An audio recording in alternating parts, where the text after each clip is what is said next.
Welcome to VTV prime. వైద్యం అనేటువంటివి ప్రజలకి ఉచితంగా అందించాల్సినటువంటి బాధ్యత ప్రభుత్వాల మీద ఉంటుంది. ముఖ్యంగా వైద్యం ఈ రెండు కూడా చాలా అవసరం. వైద్యం అయితే మరీ ఎక్కువ అవసరం. వాస్తవానికి అమెరికా లాంటి దేశాల్లో వైద్యం రెండు కూడా ఉచితంగా అందిస్తారు. మన ఇండియా అక్కడికి వెళ్ళిన ఇండియన్స్ వాళ్ళందరికీ కూడా బాగా తెలుస్తుంది. ఈ రెండు కూడా వైద్యం రెండు కూడా ఉమ్మడి ఆంధ్రప్రదేశ్లో ఉన్నప్పుడే ప్రైవేట్ పరం చేసే ప్రయత్నాలు గట్టిగా చేసిన వ్యక్తి ఎవరనంటే చంద్రబాబు నాయుడు గారు. అప్పుడు 95లోనో ఎప్పుడో ఆయన ముఖ్యమంత్రి అయినప్పుడు అప్పటి నుంచి కూడా మెల్లిమెల్లిగా అన్ని ప్రైవేట్ పరం చేస్తూ వచ్చారు. పీపీపీ అనేటువంటిది ఆయన విధానం. కానీ పబ్లిక్ ప్రైవేట్ పార్ట్నర్షిప్ అంటారు, కానీ అన్ని పీపీపీ 3 పీలు కూడా ప్రైవేటే. ఆయన వేళ్ళన్నీ ఆయన చూపంతా కూడా ప్రైవేట్ వైపే ఉంటుంది. ఎందుకంటే వాళ్ళకి కావాల్సిన వాళ్ళందరికీ కూడా వైద్యం ఇవన్నీ కూడా ఈ వనరులు ఏవైతే ముఖ్యమైన వనరులు ఏవైతే ఉన్నాయో, ఇవి పేద ప్రజలకి అందాల్సినటువంటివి ఏవైతే ఉన్నాయో అవన్నీ కూడా ప్రైవేట్ పరం చేయటం, వాళ్ళకి వైద్యని దూరం చేసేటువంటి ప్రయత్నం చేయటం అనేటువంటిది ఆయన హయాంలోనే ప్రారంభమైంది. కార్పొరేట్ స్కూల్స్ మనకు తెలుసు, కార్పొరేట్ హాస్పిటల్స్ మనకు తెలుసు. అయితే రాజశేఖర రెడ్డి గారు వచ్చిన తర్వాత ఒక విప్లవాత్మకమైనటువంటి అడుగులు వేశారు ఆయన. ముఖ్యంగా వైద్య రంగంలో వైద్యం అటు ఫీజు రీఎంబర్స్మెంట్ కానీ విద్యలో గేమ్ చేంజర్ అయింది. అలాగే వైద్యంలో ఆరోగ్యశ్రీ అనేటువంటిది ఒక సంజీవినే అయ్యింది. పేద ప్రజల పాలిటిక్ సంజీవిని అయింది అది. ఎంతోమంది ఆరోగ్యశ్రీ ద్వారా పేదలు వైద్యం చేయించుకుని కలకాలం జీవించిన వాళ్ళు ఉన్నారు. సో అలాంటి వైద్యాన్ని సరే జగన్మోహన్ రెడ్డి గారు వచ్చిన తర్వాత దాన్ని నెక్స్ట్ లెవెల్కి తీసుకెళ్ళడం జరిగింది. ఆరోగ్యశ్రీలో ఇంకా చాలా సేవలు, అనేక సేవలు, ఇంకా దాదాపు 3000 వరకు వైద్య సేవల్ని ఆయన ఇంక్లూడ్ చేయడం జరిగింది. పాత బకాయిలు 2014-19 మధ్యలో తెలుగుదేశం పార్టీ కుప్పలుగా పేర్చినటువంటి బకాయిలన్నీ తీర్చారు. దాన్ని నెక్స్ట్ లెవెల్కి తీసుకెళ్లారు. ఇంకా అనేక రకాలైనటువంటి విలేజ్ క్లినిక్ ఏర్పాటు చేయడం కానీ, ఇంటికో డాక్టర్ సిస్టమ్ కానీ, ఇలా అనేక రకమైనటువంటి విప్లవాత్మకమైనటువంటి మార్పులు తీసుకొచ్చారు. అయితే మళ్ళీ కూటమి ప్రభుత్వం అధికారంలోకి వచ్చింది. ఏపీలో మొత్తం పడకేసేసింది. వైద్య రంగం అంతా కూడా ప్రైవేటు చేతిలో పెట్టేయడానికి, మరీ ముఖ్యంగా అసలు మెడికల్ కళాశాలలు చరిత్రలో ఎన్నడూ లేని విధంగా ఒక రాష్ట్రానికి 17 మెడికల్ కాలేజీలు ఒక టర్మ్లో తీసుకొచ్చినటువంటి ఘనత, ఒక రేర్ ఫీట్ని జగన్మోహన్ రెడ్డి గారు చేసి చూపిస్తే వాటిని ప్రైవేటు పరం చేయడానికి ఎన్ని పన్నాగాలు పన్నిందో ఈ కూటమి ప్రభుత్వం మనకు తెలుసు. అయితే ఒక ఉద్యమం లాగా ఒక తీవ్రమైనటువంటి ఉద్యమాన్నే వేసిపి చేయటం వల్ల ప్రస్తుతానికి దానికి బ్రేకులు పడ్డాయి. మళ్ళీ ఏమైనా అలాంటి ప్రయత్నాలు చేస్తారేమో కూడా తెలీదు. ఇప్పుడు సంజీవిని పేరుతో వైద్య రంగాన్ని పూర్తిగా ప్రైవేటు కబంధ హస్తాల్లో పెట్టడానికి కూటమి సర్కారు పథక రచన చేస్తోంది. 100 కోట్ల రూపాయలు ధారపోసి 100 కోట్ల రూపాయలు ప్రైవేటు వాళ్ళ చేతుల్లో పెట్టడానికి, ప్రజాధనం ధారపోయటానికి చంద్రబాబు ప్రభుత్వం సిద్ధమైపోయింది. కర్ణాటకలో విఫలమైనటువంటి ప్రోగ్రామ్ని సంజీవని పేరుతో ఏపీ ప్రజలను ఎత్తిన గేమ్ చేంజర్ అంటూ రుద్దే ప్రయత్నం చేస్తున్నారు. రాష్ట్ర వ్యాప్తంగా విస్తరణకు మంత్రివర్గం ఆమోదం కూడా తెలిపింది. ఈ ప్రోగ్రాంలో గేట్స్ ఫౌండేషన్ తెలుసు మనకు, బిల్ గేట్స్ ఈ మధ్యన అంత వివాదాస్పదమైనటువంటి వ్యక్తి అయ్యారు. ఆయన కూడా దీంట్లో భాగస్వామట. తొలి ఏడాది 49 కోట్లు, ఆ తర్వాత ఏడాది నుంచి 55.5 కోట్ల చొప్పున ఖర్చు చేయడానికి కూడా డిసైడ్ అయ్యారు. ప్రభుత్వ రంగంలో విప్లవాత్మక సంస్కరణలు చేపట్టారు నాడు వైఎస్ జగన్ ప్రభుత్వం. Family doctor, village clinic, telemedicine, ఇలా రకరకాల కార్యక్రమాలతో ప్రివెంటివ్ కేర్ని చాలా బలోపేతం చేసినటువంటి పరిస్థితి నుంచి ఇప్పుడు వైద్య రంగాన్ని పూర్తిగా ప్రైవేటు కబంధ హస్తాల్లో ఉంచేందుకు పథకం సిద్ధం చేస్తుంది ఈ ప్రభుత్వం. సర్కారు వైద్యానికి చంద్రబాబు సమాధి కొడుతున్నారు. ప్రభుత్వ ప్రైవేటు భాగస్వామ్యం పీపీపీ మోజులో ప్రైవేటుకు ప్రజాధనాన్ని దోచిపెడుతున్నారు. ఇప్పటికే 2 ఏళ్లలో గత ప్రభుత్వం అభివృద్ధి చేసిన వైద్య వనరుల్ని నిర్వీర్యం చేసినటువంటి చంద్రబాబు తాజాగా పక్క రాష్ట్రాల్లో ఘోరంగా విఫలమైనటువంటి కార్యక్రమాలను ఏపీ ప్రజలు నెత్తిన రుద్దుతున్నారు. గత ఏడాది జూలైలో ప్రైవేటు భాగస్వామ్యంతో తన సొంత చిత్తూరు జిల్లాలో ప్రారంభించిన సంజీవని కార్యక్రమంలో గతంలో కర్ణాటకలో విఫలమైన ప్రోగ్రామే. త్వరలో ఈ కార్యక్రమాన్ని రాష్ట్ర వ్యాప్తంగా అమలుకు కేబినెట్ ఆమోదం తెలిపింది. ఇందుకోసం మొదటి ఏడాది 149 కోట్లు, తర్వాత ఏడాది నుంచి 55.5 కోట్లు వెచ్చించబోతున్నట్టుగా ప్రభుత్వం ప్రకటించింది. ఇప్పటికే కుప్పం, చిత్తూరు జిల్లాల్లో పైలట్ కార్యక్రమం కోసం 10 కోట్ల వరకు ప్రభుత్వం ఖర్చు చేసింది. 2029 నాటికి ఏకంగా 260 కోట్ల మేర ప్రైవేటు సంస్థకు దోచిపెట్టేందుకు నీకెంత నాకెంత సూత్రంతో విఫలమైనటువంటి ఈ ప్రాజెక్టును చంద్రబాబు ఏపీ ప్రజలను ఎత్తిన రుద్దుతున్నారు అనేటువంటి విమర్శలు బలంగా వినిపిస్తున్నాయి.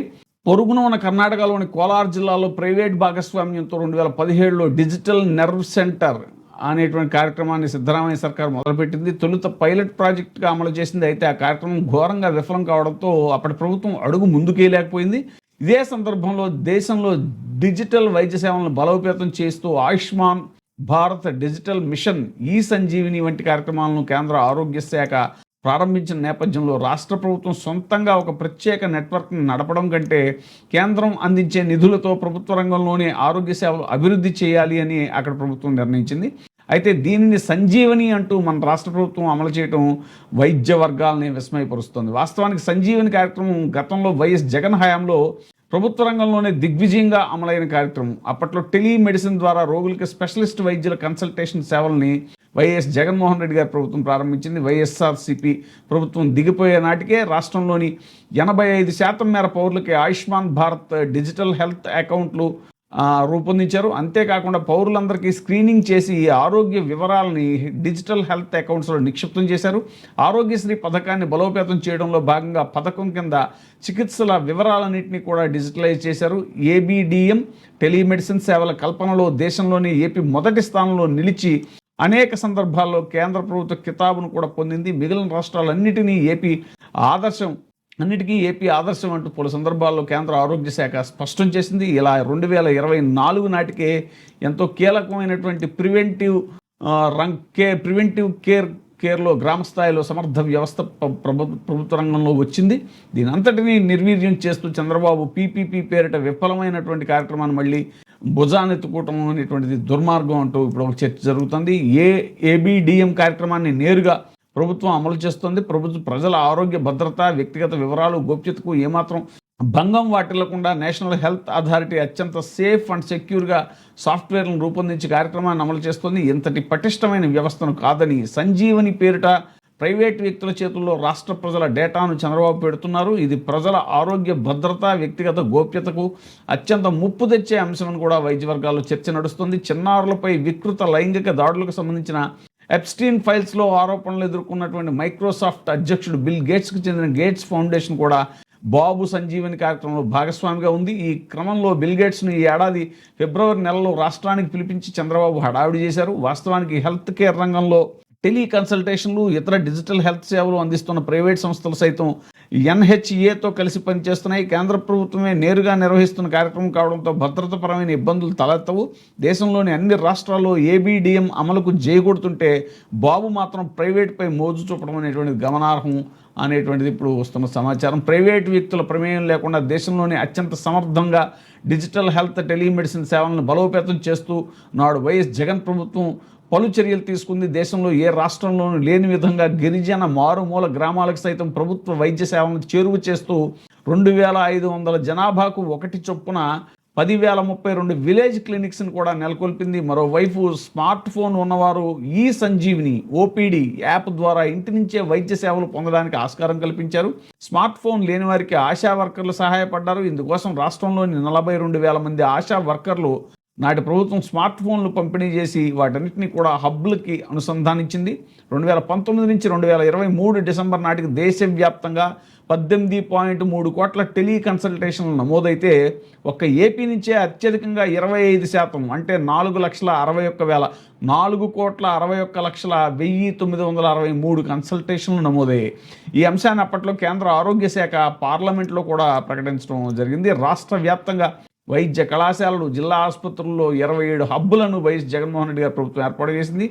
ఈ హబ్బులకి 1,400కు పైగా పిహెచ్సిలు, 562 పట్టణ ఆరోగ్య కేంద్రాలు, 10,032 విలేజ్ క్లినిక్లను అనుసంధానించింది. ఒక్కొక్క హబ్లో 2 జనరల్ మెడిసిన్, గైనకాలజీ, పీడియాట్రిక్స్ ఇలాంటి స్పెషలిస్ట్ వైద్యులతో పాటు 2 మెడికల్ ఆఫీసర్ల సేవలను కూడా అందుబాటులో ఉంచింది. పిహెచ్సి, విలేజ్ క్లినిక్కి వచ్చిన రోగులకు స్పెషాలిటీ వైద్యుల సేవలు అవసరమైన సందర్భాల్లో టెలిమెడిసిన్ ద్వారా హబ్లోని వైద్యులను సంప్రదించి వారి సూచనల మేరకు చికిత్స అందించింది. హబ్లోని వైద్యులు ఆడియో, వీడియో కాల్ ద్వారా రోగులతో మాట్లాడి ప్రిస్క్రిప్షన్ సూచించేవారు. పిహెచ్సి, విలేజ్ క్లినిక్ల్లోని వైద్య సిబ్బంది మందులను రోగులకు అందజేసే యంత్రాంగం అప్పట్లో పనిచేసింది. 8,500 కోట్లతో 11 కొత్త ప్రభుత్వ వైద్య కళాశాలల నిర్మాణాన్ని కూడా వైఎస్ జగన్మోహన్ రెడ్డి చేపట్టారు. ఇవన్నీ ప్రభుత్వ రంగంలోనే పూర్తయి అందుబాటులోకి వస్తే అన్ని జిల్లాల్లో ప్రభుత్వ రంగంలో ఉచిత సూపర్ స్పెషాలిటీ వైద్య సేవలు అందేవి.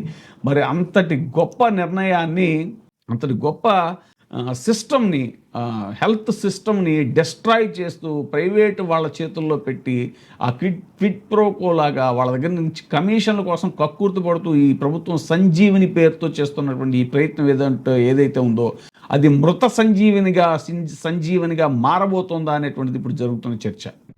ఇప్పుడే సబ్స్క్రైబ్ చేయండి, లైక్ చేయండి, షేర్ చేయండి. వే టీవీ ప్రైమ్, నీ ఉత్తమాభిరుచుల సమ్మేళనం.